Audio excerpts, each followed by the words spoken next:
السلام علیکم عدیل فائنڈرز کے ویورز۔ خواب میں کسدم خوارہ دیکھنا۔ حضرت ابن سیرین رحمۃ اللہ علیہ نے فرمایا ہے کہ خواب میں کسدم خوارہ ایک جانور ہے جو خشکستان میں پانی کے اندر رہتا ہے اور زمین پر دم گھسیٹتا اور اس کا زخمی فوراً ہلاک ہوتا ہے۔ اس کا زخم سے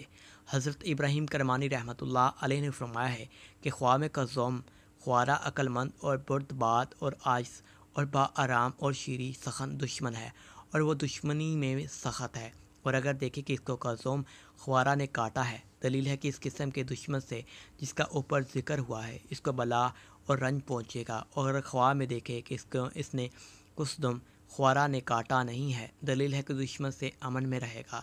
اور اگر دیکھے کہ کوئی چیز کسدم خوارہ جیسی تھی اور اس سے ڈرا ہے، دلیل ہے کہ کسی کو دشمن سمجھ کر اندیشہ کرے گا، حالانکہ وہ اس کا دشمن نہ ہوگا۔ ملتے ہیں نئی ویڈیو میں۔